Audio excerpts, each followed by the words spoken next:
চুরি করেছে, চোরের দোষ নাই, গৃহস্থের দোষ। চোরায় চুরি করতে ঢুকছে, দেওয়াল বইনা এক চোরায় মারা গেল, আর এক চোরায় আদালতে মামলা দিছে, বাড়িওয়ালার ফাঁসি চাই। কেন আমার সাথের চোরা মরলো কেন, দেওয়াল নরম করলো কেন? মহামান্য আদালত এমন মগা, মামলা আমলে নিয়ে ডাকছে বাড়িওয়ালারে, ডাইকা কয় তোর ফাঁসি হবে। কেন স্যার? কয় দুই চোরায় চুরি করতে ঢুকছে, এক চোরায় তোর দেওয়াল পরে মারা গেল, তুই দেওয়াল নরম করে উঠাইলি কেন? বাড়িওয়ালা কয় স্যার মাপ করবেন, আমার কোনো দোষ নাই, এই দেওয়াল আমি উঠাই না, রাজমিস্ত্রি উঠিয়েছে। মহামান্য আদালত কয় তুমিও খালাস। কই রাজমিস্ত্রির ডাক। স্যার বলে স্যার নাই, এক্ষুনি ফাঁসি। বলে কেন? কথা শুনেন, কি সমস্যা? বলে দেওয়াল নরম করে উঠাইলি কেন? বলে দেওয়াল উঠাইছি আমি, তবে নরম আমার কারণে হয় নাই, যেই যোগালি আমার এই সিমেন্ট মিলাই দিছে, পানি বেশি দিছে, নরম হয়ে গেছে, আমার কোনো দোষ নাই। মহামান্য আদালতকে তোরও মাফ করে দিলাম। ধর যোগালি কই, এই তুই পানি নরম করে বালু দিলি কেন? বলে স্যার আমার কোনো দোষ নাই, আমি বালতি দিয়া বালুর মধ্যে পানি ঢালতেছিলাম, হঠাৎ করে একটা হাতি জোরে চিৎকার দিয়া দৌড় মারছে, এই ভয়ের ঠেলায় বালতির পানি বেশি বেড়ে গেছে, হাতিওয়ালার দোষ। বল তুইও মাফ। হাতিওয়ালারে ডাক, হাতিওয়ালা তুই এই অন্যায় করলি কেন? কয় স্যার আমার হাতি এমনিই চেতে না, এমনি গরম হয় না, এক বেডিয়ে এক মহিলা সুন্দরী রূপসী স্বর্ণের অলংকার লাগাইয়া ঝুম ঝুম করে আওয়াজ করতেছিল, হাতি দেখা গরম হয়ে গেছে। কয় তুমিও মাফ। মহিলার ঝুনঝুনালারে ডাক, মহিলা ডাকছে, এই ম্যাডাম তোমার ফাঁসি হবে। বলেন কি ম্যাডামের ফাঁসি হবে? বলে হ্যাঁ। কেন? বলে তোমার ঝুনঝুন আওয়াজে হাতি গরম হইছে, চোরায় মারা গেছে। বলে আমার ঝুনঝুন আওয়াজ তো আমি বানাই নাই, এই দোষ সব স্বর্ণকারের। এই আওয়াজ কেন আমার দোষ? বানাইছে কে? স্বর্ণকার। তুমিও খালাস। স্বর্ণকার লাব্বাইক। কেন অস্ত্র বানাইলি এইভাবে আওয়াজ দেনেওয়ালা? স্বর্ণকার এবার তো কোনো দেয়ালে পেট থেকে গেল, এখন আর কোনো জবাব নাই। স্যার কিছু করার নাই, বানাইছি তো বানাইছি। বলে এখন তোর ফাঁসি হবে। বলে কই এর ফাঁসি আমার গলায় আসলো কেন? কি এর ফাঁসি? বলে পরে ফাঁসির পরে জানা যাবে, এখন ফাঁসি হবে। কোনো কথা নাই। কপাল বড় খারাপ, ফাঁসির মঞ্চে যখন স্বর্ণকারের নেওয়া হলো, ফাঁসির মঞ্চে যখন দাঁড়ায় গেল, ফাঁসির মঞ্চে গিয়ে দেখে মারাত্মক সমস্যা, ফাঁসির রশির সাথে গলা মিলে না, রশির ফাঁকা বড়, গলা চিকন। এইবার বলে বাদশা নামদার কি করা যায়? কয় এর গলার সাথে রশি মিলে না, কয় এডারে বাদ দিয়া এই দেশে খুঁজা দেখ যার গলা মোটা, এডারে ঢুকা। এইবার জল্লাদ খুঁজো, দেশের মধ্যে কারে পাও গলা মোটা, এডার ফাঁসি দাও। খুঁজতে খুঁজতে খুঁজতে খুঁজতে একজন গলা মোটা পাইলো, পীর সাহেবের খাদেম। এমন এক খাদেম পাইছে যে ফাঁসির রশির সাথে গলা খাপের খাপ, বাপরে বাপ মিলে গেছে। এমন মেলা মিলল। এইবার মরার আগে বলে কোনো দাবি আসেনি? এইবার খাদেম কয় হ্যাঁ আছে। কি দাবি? বলে আমার পীরের সাথে আমি একটা বেয়াদবি করেছিলাম, ওই বেয়াদবির জন্য ক্ষমা চাইব। কি বেয়াদবি করেছ? পীর আমাকে নিষেধ করেছিল এই দেশে যেন না থাকি। কেন নিষেধ করেছিল? আমরা যখন সফরে রওনা হলাম, এই দেশে আইসা দেখলাম ঘিয়ের দাম তেলের দাম সমান। তেলের দাম? আমি বললাম হযরত আমার শরীর হয় না, এত গোশত খাই, জনমের মতো খাই, এরপর শরীর বানে না। তেলের দাম ঘিয়ের দাম যেহেতু সমান, কম দামে ঘি খাইয়া মোটা হয়ে যাব। আমার পীর বারবার বলছে এই দেশের ঘি খেয়ে মোটা হইলে বিপদে পড়বি। কেন এত দামি ঘি কেন কম দামে পাইলে খাবো না? পীর বলছিল সাবধান, যেই দেশে তেলের দাম ঘিয়ের দাম সমান, ওই দেশে কোনো ইনসাফ নাই। যেই দেশে নারী আর পুরুষের দাম সমান, ও দেশে ইনসাফ নাই। যেই দেশে শিক্ষিত শিক্ষিতের মান সমান, দেশে ইনসাফ নাই। পীরের কথা আমি মানি নাই। আমি পীরেরে বললাম হুজুর যত বয়ান দেন ঘি না খাইলে কলিজা ঠান্ডা হবে না। হুজুর আমাকে বলল টের পাবি সময় মতো। এখন তো টের পাবো পাবো ভাব। আমার পীরের একটু খোঁজ করে দেখাও। পীরেরে তালাশ করে আনা হলো। হযরত জি মেহেরবানি করে মাফ করে দেন, মুরব্বির কথা না মানলে এমন এমনই গজবে পড়া লাগে, এমন বিপদ আইছে, কোথার ফাঁসিয়া আমার গলায় লাগতেছে, কোথায় জানি কি গ্যাঞ্জাম লাগছে, এখন আমারে ফাঁসি দিচ্ছে, সরকার আমারে দাওয়াত দিছে ফাঁসির জন্য। এই বিপদ থেকে বাঁচার উপায় কি? বলে মুরব্বী মানবি জীবনভর? বলে হ্যাঁ মানবো। মুরব্বীর সাথে বেয়াদবি আর করবি নি? কয় জীবনও করবো না। কয় এইবারও বাঁচার বুদ্ধি দেই, মরণের জন্য তুই পাগল হয়ে যাবি, তুই বলবি আমাকে তাড়াতাড়ি ফাঁসি দাও, আমারে তাড়াতাড়ি ফাঁসি দাও, এই কথা তোর কথা বন্ধ করবি না, এরপরে যা হওয়ার হবে। এইবার জল্লাদ যখন ফাঁসির মঞ্চে নেয়, খাদেম কয় আমাকে দাও। পীর সাহেব বলে খবরদার, এই খাদেম রে দিবা না, ফাঁসি দিলে আমাকেই দাও। দুইজন আর কিলেকিলি লাগছে ফাঁসি হওয়ার জন্য। সবাই আশ্চর্য হয়ে গেল, এমন কাহিনী তো জমিনের মধ্যে আর হয় নাই। দোনোজন মানুষ মরার থেকে বাঁচার জন্য ফজরের আগে রাস্তায় দৌড়ায়, কথা ঠিক নেই?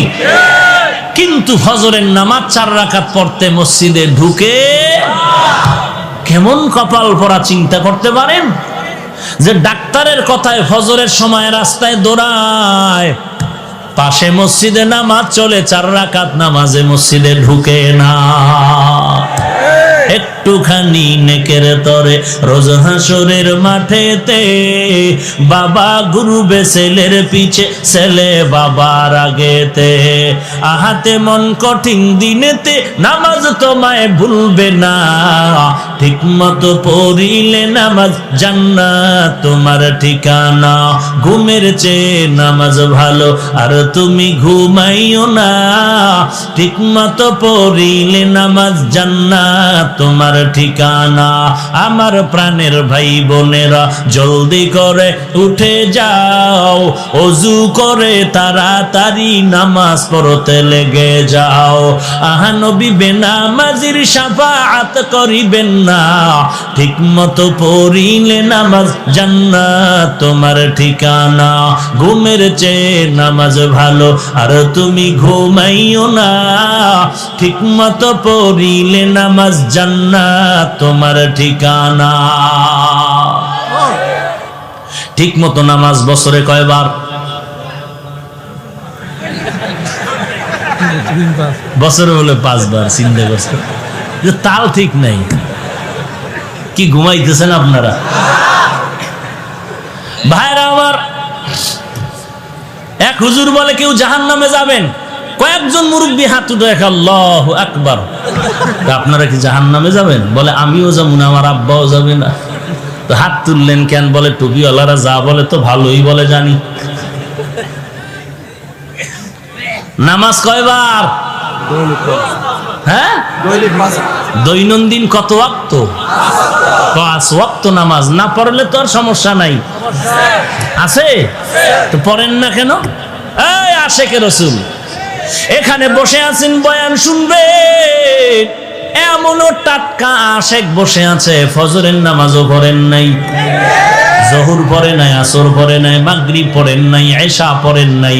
সামনে ফজর পড়বেন কিনা আল্লাহ ভালো জানেন।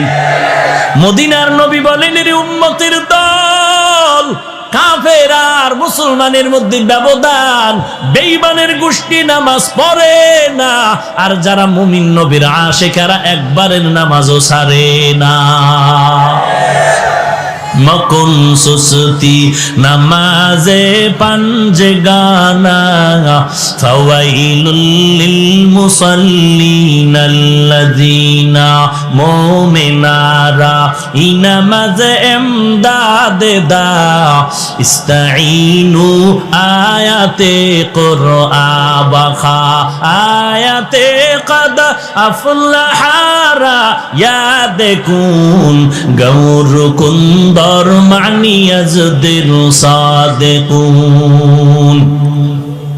পীরও মরার জন্য রেডি, খাদেমও।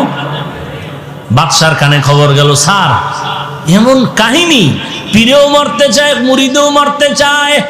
বাদশা কয়ে আজীব কারবার, আমি দেখতে আসতেছি। সামনে বাদশা হাজির হয়ে গেল। কিও আপনারা দুজন মরতে চান, কারণ কি? পীর সাহেব বলে, বাদশা আপনি জানেন না? হেকমতি জবাব দিলেন, এই মুহূর্তে যদি ফাঁসি হয় বিনা হিসাবে জান্নাত পাবে। বাদশা কয়, তো জীবনে আকাম কম করলাম না, জীবনে আকাম তো কম করি না, এই মরণ যদি বিনা হিসাবে জান্নাত পাওয়া যায়, সব জল্লাদদের ডাক দিয়ে কয় পীরেরও বাইন্দা অন্য জায়গায় নিয়ে যা, মুরিদেরও নিয়ে যা, তাড়াতাড়ি দেরি করিস না, গলায় ফাঁসি আমার দিয়ে দে। দেখছেন নি কই সোরার সুরির বিচারায় ঢুকলো কই? হায় হায়, সেই হাকিমুল উম্মত বলেন, ওই ঘটনা দিয়েই বললাম, ও বাঙালি মুসলমান, জিকিরের বিরুদ্ধে যারা কথা কয় তাদের দোষ নাই, যারা জিকিরের পক্ষ হইয়া সমাধান দেয় তাদের দোষ দেয়। পর্দার বিরুদ্ধে যারা কথা বলে তাদের দোষ নাই, পর্দার পক্ষ হইয়া মদিনার নবীর মোহাব্বতে যারা সমাধান দেয় তাদের গালি দেয়। আছে না নাই? এই জন্য বললাম চোরের দোষ নাই, যে চোরের দোষ, চোরকে চুরির মাল ধরায় দেয় তার দোষ হয়ে যায়। এর নবীর উম্মতের দল, এর একমাত্র কারণ জাহান্নামের ভয় নাই, তাকওয়াওয়ালা কোনো মুরব্বি নাই। সামনে যাব। আলিফ লাম মিম। প্রশ্ন ছিল অর্থবিহীন অক্ষর কেন আল্লাহ দিলেন? তার এক নাম্বার জবাব হলো বেঈমানের প্রশ্নের জবাব। বেঈমানেরা বলতো মুহাম্মদ কোরআন বানায় বানায় বলে আল্লাহর কালাম। আল্লাহ জবাব দিলেন, এ বেঈমানের দল, মুহাম্মদ যদি কোরআন বানাইতো আলিফ লাম মিমের অর্থ জানতো। মুহাম্মদ যেহেতু অর্থ জানে না, প্রমাণ হলো এ কোরআন মুহাম্মদের বানানো না, কার কালাম? বাল হুয়া কুরআনুম মাজিদুন ফি লাউহিম মাহফুজ। প্রশ্ন হলো অর্থবিহীন অক্ষর কেন দিলেন আমার আল্লাহ? তার দুই নাম্বার জবাব, মুমিনের ঈমান পরীক্ষা করার জন্য আল্লাহ দিলেন। এই মুমিনের দল, আল্লাহর কোরআনের অর্থ বুঝলে মানবি নাকি না বুঝলেও মানবি? যারা বলবে আল্লাহর কোরআনের অর্থ জানলে মানি, না জানলে মানি না, 22 হাত পাগড়ি লাগাইলো তা যাবে ঈমান। আর যারা বলবে আল্লাহর কোরআন বুঝলেও মানি, না বুঝলেও মানি, তারা গরিব হলেও পাক্কা ঈমানদার। এরে বন্দা, বলো বলো বলো, ঈমানওয়ালারা মুহাব্বতে বলো, চিন্তা করে বলো, আল্লাহর কোরআন বুঝলে মানবা নাকি না বুঝলেও মানবা? কি বুঝলে মানবেন না বুঝলে মানবেন না? না বুঝলেও মানবেন সবাই? বেয়াদবি মাপ চাই, যদি হাত দেখতে চাই দেখাবেন? বাস হাত নামান। সবাই মানেন না? অর্থ না বুঝলেও মানেন? তাহলে তাদের ফতোয়ার কি জবাব দিবেন? ফতোয়ার যারা বলছে অর্থ না জেনে পড়লে লাভ নাই, আপনারা এই খবর জানেন না? হ্যাঁ, আরে ভাই, এক বয়ান 1 2 3 অন 2 থেকে একেবারে 20টা পর্ব আকারে এরকম বক্তব্য বের হচ্ছে ইউটিউবের মধ্যে। অন পর্ব, দ্বিতীয় পর্ব, তৃতীয় পর্ব, পঞ্চম পর্ব, চতুর্থ পর্ব। পুরা পর্বের বিষয় হলো অর্থ না জেনে কোরআন পড়লে লাভ নাই। এইটা বুঝাইছে শুধু পর্ব আকারে বক্তব্য দিয়ে। আর আপনারা বলেন কোরআন শরীফের অর্থ না জেনে আমরা মানতে রাজি, আর তারা পর্ব আকারে বক্তব্য দিতেছেন অর্থ না যাই না পড়লে লাভ নাই। এখন তাদের ফতোয়া মানবেন? কথা বলেন। এখন যদি আপনি বলেন যে আমি তার বিরুদ্ধে বললাম, কেন তার বিরুদ্ধে বললাম? হ্যাঁ, কোরআনের ইজ্জত রক্ষার্থে উম্মতকে জাহান্নাম থেকে বাঁচাইতে যা বলার তা বলতে হবে। যদি কারো স্বার্থে আঘাত লাগে সেজন্য কিছু করার নেই। বুঝাইতে পারলাম? তাহলে কোরআনের অর্থ না জেনে পড়লে লাভ আছে না নাই? এবার শুনেন মদিনার নবীর কথা। قال النبي صلى الله عليه وآله وسلم من قرأ حرفا من كتاب الله فله حسنة والحسنة بعشر أمثالها। নবী বলেন আল্লাহর কোরআনের একটা অক্ষর পড়লে সাথে সাথে একটা হাসানা পাইবা। একটা হাসানার পরিমাণ 10টা নেক। কয় না? নবী বলেন লা আকুলু আলিফ লাম মিম হরফুন ওয়ালাকিন আলিফুন হরফুন ওয়া লামুন হরফুন ওয়া মিমুন হরফুন। আমি নবী বলি না আলিফ লাম মিম তিনটা মিলে একটা অক্ষর। আমি নবী না, আমি নবী বলি আলিফ আলাদা অক্ষর, লাম আলাদা অক্ষর, মিম আলাদা অক্ষর। যারা পড়বেন আলিফ লাম মিম সাথে সাথে 30টা নেক পেয়ে যাবেন। যারা বলে অর্থ না জেনে কোরআন পড়লে লাভ নাই, তাকে জিজ্ঞেস করেন আলিফ লাম মিমের অর্থ কি। নাম্বার 2, আজকে এশার নামাজ মাগরিবের নামাজ আপনারা পড়ছেন কিনা? পড়ছেন। ইমাম সাহেব সামনে গিয়ে কেরাত আসতে পারে না জোরে পড়ে? ইমাম সাহেব এমন একটা সূরা পড়ছে মুখস্থ, ওই অর্থ ইমাম সাহেবও জানে না, আমরা মুক্তাদিরাও জানি না। বলে নামগো নামাজ হবে নি? কোরআন তেলাওয়াতের সওয়াব পাবনি? আসেন 3 নাম্বার, রমজান মাসে খতমে তারাবি পড়েননি? 12 বছরে একটা হাফেজে কোরআন ইমামতির মুসাল্লায় গিয়া ওই 27শে কদর পর্যন্ত দৈনন্দিন 1.5 পারা 1 পারা পড়ে কোরআন মুখস্থ পড়তেছেন। হাফেজ সাহেব অর্থ জানে না, আমরা মুক্তাদিরা তো আগের থেকেই জানি না। বলে নামগো তারাবির তেলাওয়াতের সওয়াব পাবো না, গুনাহ হবে? এবার বুঝেন এই কথাগুলো বলার দরকার নাই তো। এটি বললেই তো পর্বওয়ালার চান্দি গরম হবে। আমি তো আর পর্বওয়ালার দিকে তাকায় কথা বলবো না, আমি তো উম্মতের ঈমান বাঁচানোর জন্য বলবো। কথা ঠিক কিনা বলেন? এখন যদি বলেন হুজুর অমুকের পিছে লাগলেন কেন, ওরে উনি কোরআনের পিছে লাগলো কেন, এটা না আগে জিগাইবেন। আমি হুজুরের পিছে লাগছি, উনি কোরআনের পিছে লাগলো কেন, উনি সুন্নতের পিছে লাগলো কেন? এত দুনিয়ার বয়ান আছে, দুনিয়াতে কোরআন হাদিসের বয়ান, নামাজের বয়ান, পর্দার বয়ান, যাকাতের বয়ান সব বাদ দিয়া ওই উম্মতের মাঝে এমন বয়ান কেন করবে যেই বয়ানে উম্মতের আলেম ওলামারা, উম্মতেরা বিভ্রান্তে পড়ে যায়? ভাইরা আমার, কষ্ট হচ্ছে আপনাদের? লম্বা কথা, আর একটু সামনে আগাই। আমি যত তাড়াতাড়ি পারি গুছাই নিব। এই উঠবেন না কেউ, উঠলেই আমি হাত উঠাই ফেলবো। তখন কানলেও মোনাজাতের কান্দা হবে, বুঝেন নাই? তখন আর হাত নিচে নামবে না, কানলেও দোয়া হবে মোনাজাতের কান্দা। চলবে আর একটু? থাকবেন সবাই? কারা কারা থাকবেন না?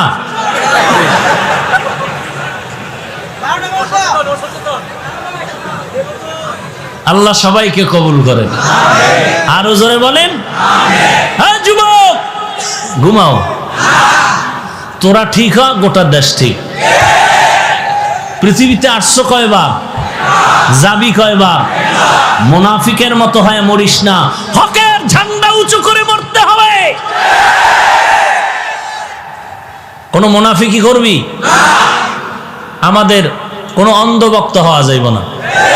আব্বারেও মানি, আমার পীরকে মানি কতক্ষণ? আল্লাহ এবং নবী মানবেন যতক্ষণ। যদি দেখি আমার পীর, আমার আব্বা আল্লাহ মানে না, নবী মানে না, তাকেও মানা যাবে? মানা যাবে না কথার অর্থই না তারে গালি দিব, খবরদার। আল্লাহ আলিফ লাম মিম অর্থ না জেনে পড়লে লাভ আছে না নাই? এই কথা সবাই একমত? আল্লাহ আমল করার তৌফিক দান করেন। আল্লাহ অর্থহীন অক্ষর কেন দিলেন, তার 3 নাম্বার জবাব। 3 নাম্বার জবাব হলো অবশ্যই অর্থ আছে, লেখক জানেন, পাঠক জানে না। ভিজিটিং কার্ড আছে না, কার্ডের মধ্যে একজনের নাম লেখলেন HMA রহমান, এখন আর একজনে তর্জমা করে H মানে হাজি সাহেব, M মানে মাওলানা। ভিজিটিং কার্ড ওয়ালা একা কিরে বলে তাফসীর করতেছি। মিয়া কি তাফসীর করো? বলে HMA রহমান, H এর তাফসীর করলাম হাজি সাহেব। কয় 13 বার ইস্তেগফার পড়। কারণ আমার 14 গোষ্ঠীর মধ্যে কেউ হাজ করার সুযোগ পায় না, আমি যাব বলে যাই নাই। চেষ্টা আছি সুদের টাকাটা পুরা পাইয়া যাবো, আছে না নাই? কি খুশির খবর, সুদের টাকা হজে যায় বদমাস, আছে না নাই? সুদ খাইয়া কি খুশি, কয় জানো এই বিল্ডিং আমার সুদের টাকায়। ও ভাইজান, তুমি সুদ খাইয়া কি পরিমাণ নিচে নেমেছ? তোমার আপন মায়ের সাথে তুমি জিনায় গুনার লিপ্ত আছো। নিজের আপন মায়ের সাথে জিনার গুনাহে লিপ্ত তুমি। একটা নেক আমল আল্লাহর কাছে গ্রহণ হবে না। ভাইরা আমার, এরপরে বলে তুই এম দ্বারা কি বুঝাইলি? বলে মাওলানা কয় জীবনে তো মাদ্রাসার বারান্দায় পাড়া দেই নাই, দয়নুস পর। বলে তাহলে তুমি এই চেম দিয়া কি বুঝাইলা? বলে এইচ দ্বারা আমার বংশ হাওলাদার, এম দ্বারা মুহাম্মদ, এ মানে আব্দুল রহমান তো স্পষ্ট। তাহলে এইচ এম এ অক্ষরগুলো দিলেন, অর্থ লেখক জানে, কে জানে না? আলিফ লাম মিম, আলিফ লাম র, এগুলোর অর্থ আছে, কে জানেন? আমার আল্লাহ, কোন মাখলুকত জানে না। টোটাল বয়ানের কি রেজাল্ট পাইলাম? আল্লাহ কোরআনে অর্থবিহীন অক্ষর দেন নাই, আল্লাহ পাক অর্থ সহ অক্ষর দিয়েছেন। তবে আল্লাহই তার অর্থ জানেন। আল্লাহু আ'লামু বিমুরাদিহি, আল্লাহ তার অর্থ জানেন, আর কেউ জানে না। 4 নাম্বার জবাব দিবনি, অর্থ নবীও জানে, অর্থ নবীও জানে, তবে উম্মতের জানায় নাই কেন? বলে এটা বন্ধুর সাথে বন্ধুর কথা বলার পাসওয়ার্ড, গোপন নাম্বার। এই পাসওয়ার্ড আসেনি রে যুবক? হ্যাঁ, কি সুন্দর লেখো না, H+S। বাথরুমে কি বিশাল একটা কাগজ পাইছে বাথরুম, আর লেখার কাগজ নাই, বাথরুমে গিয়ে লেখে H+S। হায় হায় হায়, এরে সন্তান, লেখার জন্য কলম বানাইছে, বাথরুমে লেখার জন্য না। বরং বাথরুমে যদি তুই লেখো ব্রেন কমে যাবে, খালি পায়ে গেলে ব্রেন কমে, খালি মাথায় বাথরুমে গেলে ব্রেন কমে যায়। পড়ালেখা মনে থাকে না, থাকবে কেমনে? আকাম তো কম করো না। ও যুবক ভাই, রাগ করবা না, পাও দুটো আগায় দিলে আমি পায়ে হাত রেখে বলবো, এই জমিনে আল্লাহর কসম 1 বার, আল্লাহর কসম 2 বার, আল্লাহর কসম 3 বার। ও যুবক ভাই, এই জমিনে তোমার মা তোমার বাবা এত আপন না, টুপিওয়ালারা তোমাদের যত আপন। তোর জীবনটারে নষ্ট করেছে তোর মা বাবা, আর যুবকের মাথায় টুপি উঠিয়েছে, দাড়িওয়ালা বানিয়েছে ওলামায়ে কেরাম। তোকে জাহান্নাম থেকে বাঁচাবার ফিকির নিয়ে পায়ে ধরে ধরে আলেম হক্কানি ওলামায়ে কেরাম বয়ান করতেছে জাহান্নাম থেকে বাঁচানোর জন্য। আর তোর জীবনকে চূড়ান্ত বিপন্ন করার পেছনে তোর মা বাবায় অপচেষ্টা করেছে, ঠিক মতো লেখাপড়ার খবর নেয়নি, হাতে মোবাইলের গজব তুলে দিয়েছে। তোর মায়ে জানে তুই লাইন করো কার সাথে, মায়ে জানিয়াও বাধা দেয় না। আবার অনেক মা ভয় পায়, দিলে কিনে জানি মাইর খাওয়ান লাগে, আছে না নাই? বাবায় জানতেছে তারপরও বাধা দেয় না। বাবায় জানে পার্কে ঘুরে, বাধা দেয় না। আরে বাধা দিবে কসু। বাবায় কয় টাকা নে, টাকা নে। কেন আব্বু? আগামীকাল ভ্যালেন্টাইন্স ডে। কবে কবে কবে? কথা কয় না। কাইল কাইল কবে? 14ই ফেব্রুয়ারি বিশ্ব ভালোবাসা দিবস বনাম বেহায়া দিবস। তোরা একটা ভালোবাসা করবি না? আরে ভাই, দিনের ভালোবাসা কর, করবি? তাহলে 500 টাকা যদি ভাড়া লাগে যাবি ঢাকা। 14ই ফেব্রুয়ারি ঢাকা মাদ্রাসার মাহফিল, মোহাব্বতের নজরে দিল খুলে সবাইকে দাওয়াত দিলাম ঢাকা। যেই মাদ্রাসার খেদমত করি ওই মাদ্রাসার মাহফিলে সকলকে দাওয়াত। তোমরা জীবনভর নাপাক রাস্তায় ভালোবাসা করেছো, আগামী ফেব্রুয়ারি 14 তারিখ ভালোবাসা হবে আল্লাহর দ্বীনের ভালোবাসা। ইনশাআল্লাহ যাবেন? ভাই 200-300 টাকা খরচ হইব। এমনি তো আকামের ভালোবাসায় কি পরিমাণ খরচ করছো তুই নিজেও জানো না। তো আল্লাহর দ্বীনের ভালোবাসায় যদি ভাড়া লাগে 500 টাকা দিয়ে যাওয়া যাবে না? কি যাবে? ইনশাআল্লাহ। সকলকে দাওয়াত দিলাম, কবুল করলেন? কবে কবে? 14ই ফেব্রুয়ারি ইনশাআল্লাহ। ফজর পরে চলে যাবেন। এই বয়ানের পরে পোস্টার হ্যান্ডবিল আছে, নিয়ে যান, যাওয়ার সময় সব ঠিকানা এবং দাওয়াতি মেহমান কারা কারা লেখা আছে। ইনশাআল্লাহ যাবেন। আল্লাহ আপনি সবাইকে কবুল করেন। ভাইরা আমার, আলিফলাম আর সামনে আগাইলাম না, এই আলিফলাম সারলাম আর একটু যাই। জালিকাল কিতাব, যাব?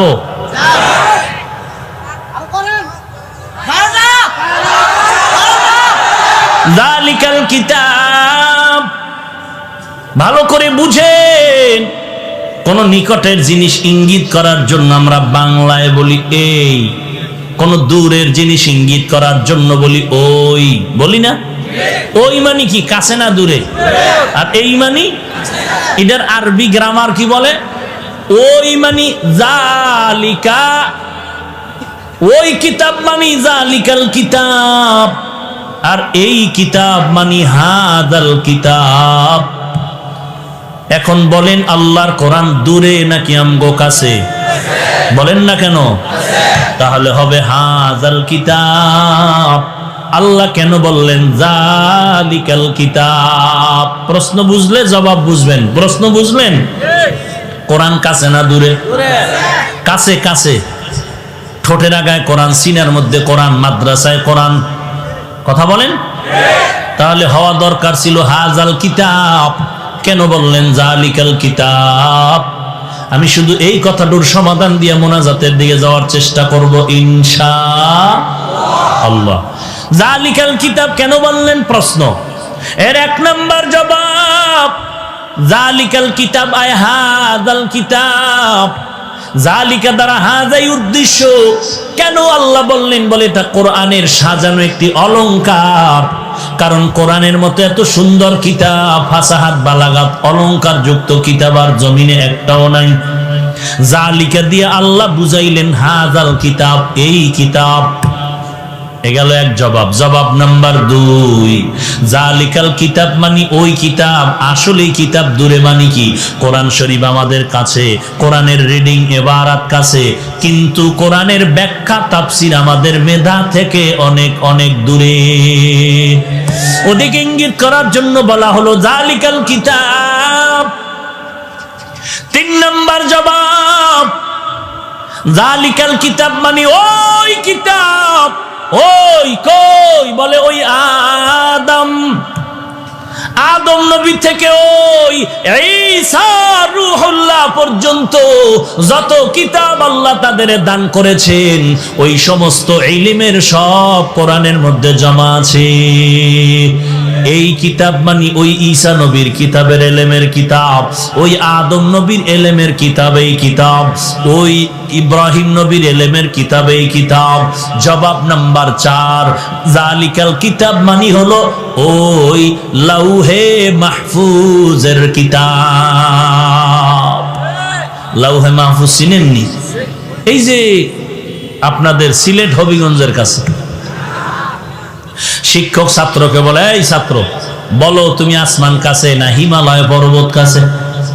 ছাত্র কয়, স্যার আসমান অনেক কাছে, হিমালয় পর্বত দূরে। বলে কেমনে বললি? বলে আসমান দেখা যায়, হিমালয় পর্বত দেখা যায় না। এরে নবীর আশিক উম্মতের দল, লাউহে মাহফুজের কিতাব মানে ওই দূরের কিতাব। কোথায় সে লাউহে মাহফুজ? আমরা যেই জমিনটার মধ্যে বিচরণ করি, দর্শন বলে এর নাম পৃথিবী। উপরে তাকাইলে দেখি খালি খালি খালি, বিজ্ঞান আর দর্শন বলে মহাশূন্য। নবী বলেন আমি মেরাজের রাত্রে এগুলো অতিক্রম করে করে মাপ দিয়া দিলাম আল্লাহর পক্ষ থেকে। এই যে মহাশূন্য দেখতেছি, এই মহাশূন্যের দূরত্ব হলো 500 বছরের পথ। এর উপরে হলো প্রথম আসমান। আমরা যে দেখতে পাই আসমান কত দূর? কথা কয় না, 500 বছরের দূর। এই মহাশূন্যের মাঝখানে একটা স্তর আছে যেটাকে বলে মধ্যাকর্ষণ। কিছু জিনিস রেখে দিলে পরেও যায় না, উপরেও যায় না। দুনিয়ার বিজ্ঞানরা মাথা খাটাইয়া স্যাটেলাইট বানায় ওখানে রেডি করে রাখছে, আর ওই স্যাটেলাইটের মাধ্যমে জগতের খবর নিয়ে এরপরে সেন্টারের মধ্যে দেয়। আর আমরা ভয়েস অফ আমেরিকার খবর স্যাটেলাইটের মাধ্যমে দুনিয়ার সব খবর জানতে পাই। নবী বলেন আমি বাইতুল্লাহ থেকে বাইতুল মাকদিসে গেলাম, ওখান থেকে আমার জন্য আল্লাহ লিফটের ব্যবস্থা করলেন। ওই লিফটে আমি প্রথম আসমানে গেলাম। 500 বছরের পথ পেরিয়ে গিয়ে দেখলাম প্রথম আসমানে 2টা দরওয়াজা জমরাদ ইয়াকুত পাথর দ্বারা বানানো, এবং প্রত্যেকটা দরওয়াজায় তালা লাগানো হলো নূরের তৈরি তালা। জিবরাইল আমিন বললেন দরজা খোল। ভেতর থেকে দারোয়ান বলল কে আপনি? বলে আনা জিবরাইল। ওমা মাআক, আপনার সাথে কে? বলে হুয়া মুহাম্মদ সাল্লাল্লাহু আলাইহি ওয়া আলিহি ওয়াসাল্লাম।